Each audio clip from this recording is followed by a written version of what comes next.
नमस्कार साथियों, विद्या ज्ञान वाटिका यूट्यूब चैनल में आपका एक बार पुनः स्वागत है। साथियों, आज हम बात कर रहे हैं कक्षा 9वीं की संस्कृत शेमुषी के 5वें पाठ, जिसका नाम है सूक्ति मौक्तिकम। सूक्ति का अर्थ होता है अच्छे कथन और मौक्तिकम से आशय होता है मोती, अर्थात अच्छे कथन रूपी मोती इस पाठ में संग्रहित किए गए हैं, जिनके उच्चारण को हम पिछले वीडियो में देख और सुन चुके हैं।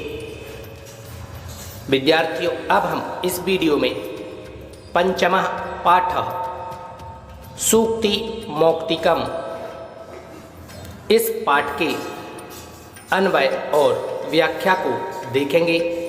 साथियों, आपसे आशा है कि आप घर पर रहते हुए अध्ययन कर रहे होंगे। देखते हैं साथियों पहले श्लोक को। वृत्तं यत्नेन संरक्षेत् वित्तमेति च याति च अक्षीणो इत्ततः क्षीणो वृत्ततस्तु हतो हतः। देखते हैं अन्वय। वृत्तं यत्नेन संरक्षेत् वित्तम एति च याति च वित्ततः क्षीणः अक्षीणः भवति वृत्ततः तु हतः हतः। साथियों, यह श्लोक मनुस्मृति से लिया गया है। देखते हैं अन्वयार्थ। वृत्तम अर्थात चरित्र की, यत्नेन यत्न पूर्वक संरक्षित सुरक्षा करनी चाहिए या रक्षा करनी चाहिए। वित्तम एति च याति च, वित्तम अर्थात धन, एति च आता, च अर्थात और, जाता रहता है।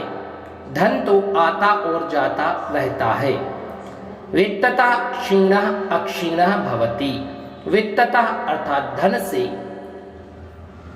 रहित होने पर, अक्षीणः अर्थात मनुष्य नष्ट नहीं होता, भवति अर्थात होता। धन से रहित होने पर या धन के नाश हो जाने पर मनुष्य का नाश नहीं होता। वृत्ततः तो चरित्र के नष्ट हो जाने पर, हतः उसका पूर्णतः नाश हो जाता है, अर्थात पतन हो जाता है। वृत्ततः तो हतः अर्थात आचरण के या चरित्र के, हतः अर्थात नष्ट हो जाने पर, हतः मनुष्य का नाश हो जाता है। देखते हैं भावार्थ। अपने चरित्र की रक्षा हमें यत्न पूर्वक करनी चाहिए। धन तो आता और जाता रहता है।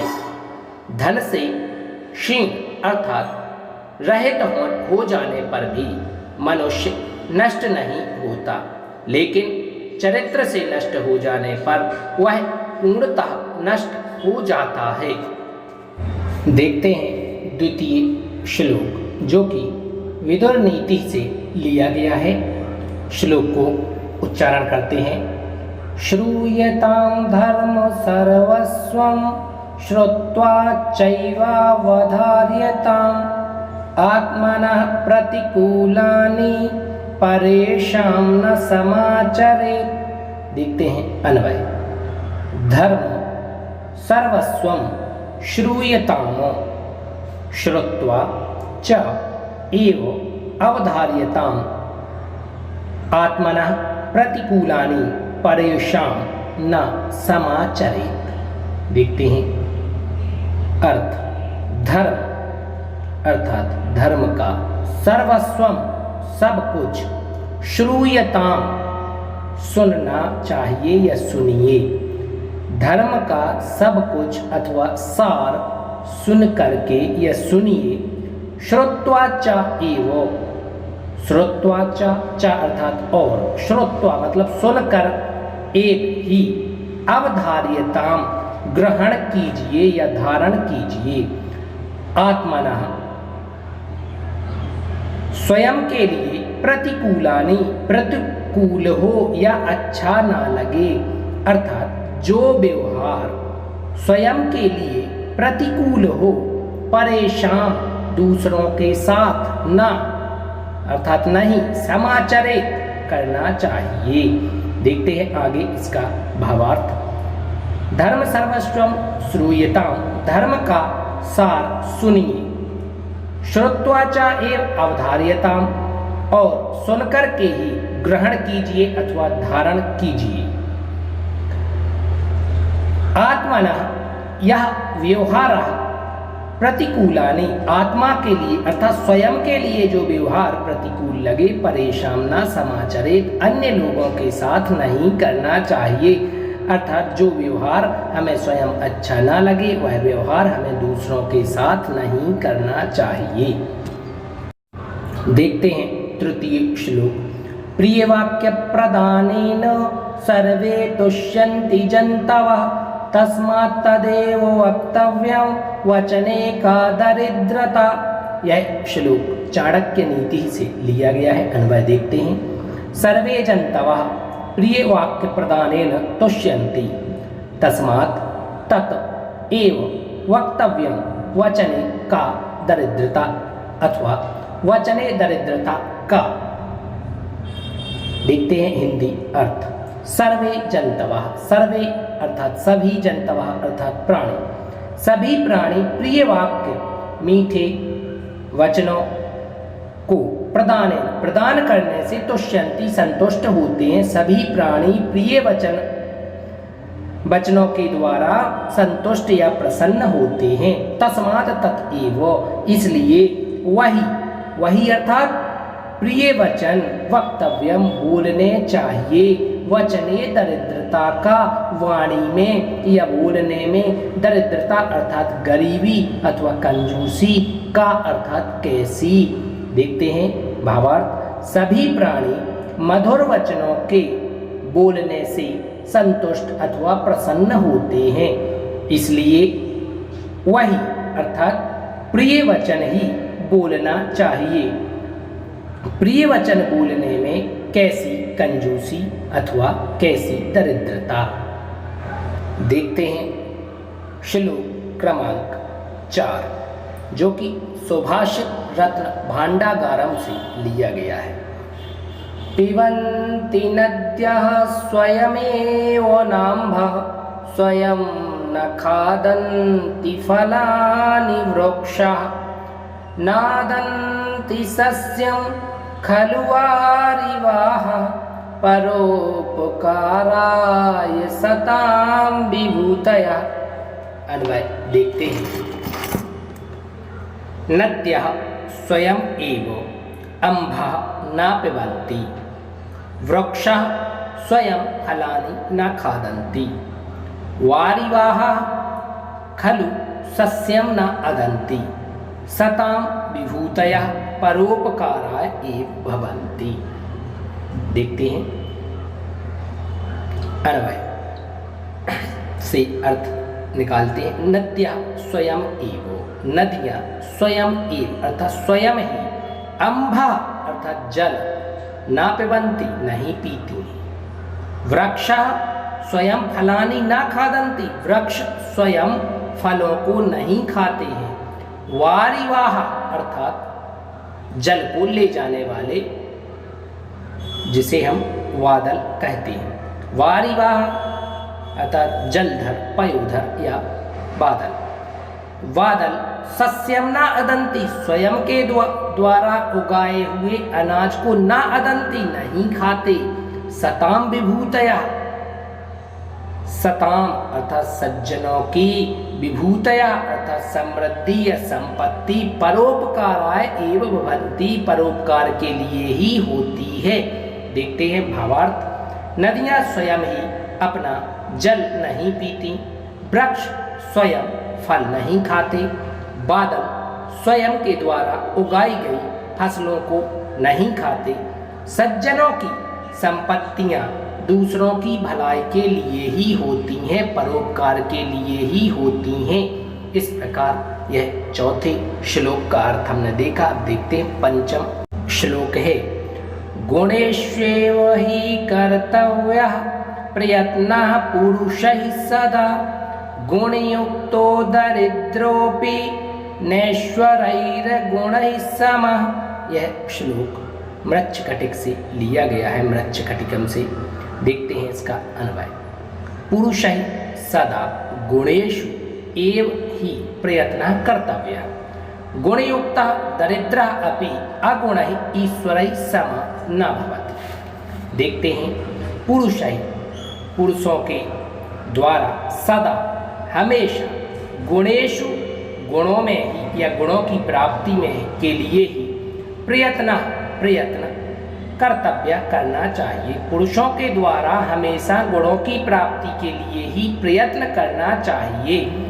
गुणयुक्तः दरिद्रः अपि गुण से युक्त या गुणों से सहित होने पर दरिद्रः अपि गरीब भी धनहीन भी अगुणैः ईश्वरैः समः न भवति। गुण रहित अगुणैः अर्थात गुण रहित ईश्वरैः अर्थात जो ऐश्वर्यशाली या धनाढ्य व्यक्ति हैं समः न भवति, उनके बराबर समान न भवति नहीं होता। इस श्लोक का यह आशय है कि जो गुणयुक्त धन रहित व्यक्ति गुण रहित धनवान ऐश्वर्यशाली से अधिक श्रेष्ठ है। देखते हैं भावार्थ। मनुष्यों द्वारा हमेशा गुण प्राप्ति के लिए ही प्रयत्न करना चाहिए। गुणों से सहित धनहीन होने पर भी गुण रहित ऐश्वर्यशाली के बराबर नहीं होता, अर्थात वह धन रहित गुणयुक्त व्यक्ति गुण रहित धनवान ऐश्वर्यशाली से अधिक श्रेष्ठ होता है। गरीब हो लेकिन गुणयुक्त हो तो वह धनवान गुणहीन व्यक्ति से श्रेष्ठ होता है। महिमा गुणों की बतलाई गई है श्लोक में। देखते हैं श्लोक क्रमांक 6। आरंभ गुरवीक्षैणी क्रमेण लघ्वी पुरावृत्तिमती च पश्चात् दिनस्य पूर्वार्ध परार्धो भिन्ना चाएव मैत्री खल सज्जनानाम्। यह श्लोक नीति शतकम से लिया गया है। इसका अन्वय देखते हैं।